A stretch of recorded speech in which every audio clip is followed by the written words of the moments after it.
আসসালামু আলাইকুম বন্ধুরা, কেমন আছেন সবাই? আশা করি সকলে ভালো আছেন। নতুন আরেকটি ব্লগ নিয়ে আবার আপনাদের মাঝে চলে আসলাম। আজকে বলবো আমার মেয়ের স্কুলের ব্যাপারে আর কি। আমাকে এক ভাই জিজ্ঞেস করেছিল যে আপু আমি ফ্যামিলি নিয়ে আসতে চাই, তো আমার মেয়েকে এই দেশে পড়াতে চাই, কত টাকা খরচ পড়বে কি আসে বিষয়ে জানাবেন। তো আজকে তার জন্য ভিডিওটা।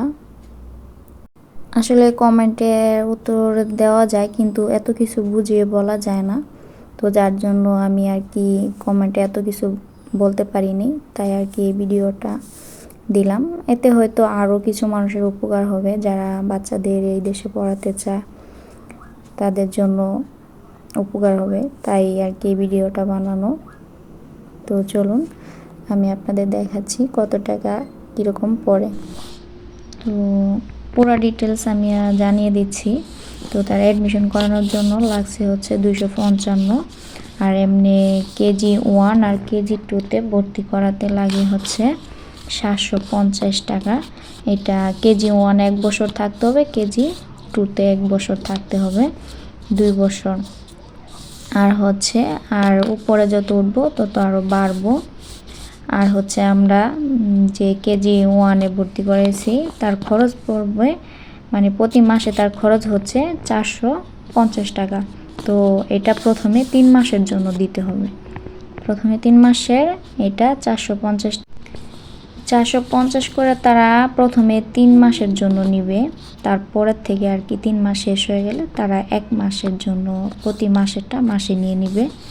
আর হচ্ছে এটা হচ্ছে বাস ভাড়া।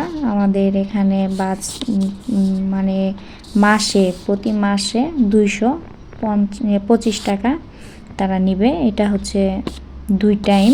আর আমাদের এটা মানে 2 মাসের জন্য অ্যাডভান্স করা হয়েছে। এটা তারা প্রথমে 2 মাসের জন্যই নিবে। তো সব কিছু মিলে আর কি খরচ পড়তেছে 2805 টাকা। তো এটা হচ্ছে তার ভর্তি, স্কুলের ফিস আর হচ্ছে বাসের, ঠিক আছে। তো এখানে আর কি 3 মাসের জন্য স্কুলের যে ভর্তি থাকবে, স্কুল ক্লাস করবে, তো 3 মাসের জন্য তার আর 3 মাসের যে আমরা স্কুলের বেতনটা দিয়ে দিছি আর দেওয়া লাগবে না। আর বাসেরটাও 2 মাসেরটা দেওয়া হয়ে গেছে। তো সব মিলে আর কি প্রথমে লাগবে এটা 2805 টাকা, এটা তাদেরকে দিতে হবে।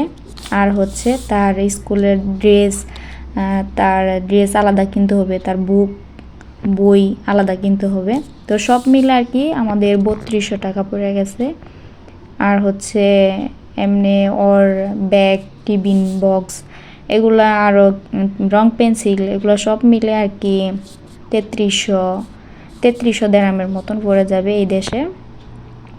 তো এই হচ্ছে তার ফার্স্ট যখন বাচ্চাকে স্কুলে ভর্তি করানো হবে তার ফার্স্ট খরচ। আর এরপর তার প্রতি মাসে 450 টাকা করে তার বেতন যাবে। আর বাস ভাড়া 225 টাকা তার প্রতি মাসে যাবে। এটা হচ্ছে আমাদের এলাকা। আপনি কোথায় আছেন আপনার এলাকা বুঝে আপনার বাস ভাড়া দিতে হবে। আর যদি আপনি আপনার বাচ্চাকে স্কুলে দিয়ে আসেন তাহলে আপনার বাস ভাড়া তো দিতে হবে না। তো এটা আপনাদের ব্যক্তিগত ব্যাপার।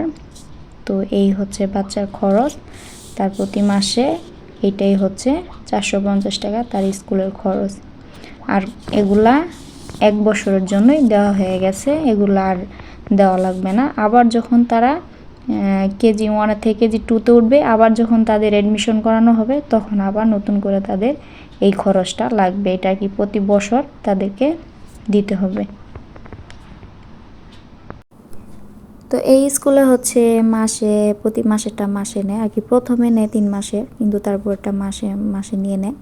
কিন্তু আরও স্কুল আছে ওগুলাতে আর কি পুরা বছরের যে স্কুলের যে বেতন সব কিছু মিলে ওটা তারা একবারে নিয়ে নেয়, বছরেরটা একবারে। তো ওখানেও আমি কথা বলছিলাম, ওখানে বছরে আর কি কেজি 1 আর কেজি 2 তারা 5600 দেরাম, মানে বছরে কেজি 1-এ 5600 দেরাম, কেজি 2-তে 5600 দেরাম। আর বাস ভাড়া এটা আলাদা। তো সব কিছু মিলে আর কি আমি এই স্কুলটাই আমার ভালো লাগছে, তাই আমি আমার মেয়েকে এই স্কুলে দিয়েছি। কারণ এখানে মাসে প্রতি মাসে দেওয়াটা সুবিধা হয়। তা আশা করি বুঝতে পারছেন আপনারা বাচ্চা আসলে কত টাকা খরচ পড়ে কি আসে বিষয়। তো যদিও না বুঝতে পারেন অবশ্যই কমেন্ট করবেন। তো এ পর্যায়ে ভালো থাকবেন। আল্লাহ হাফেজ।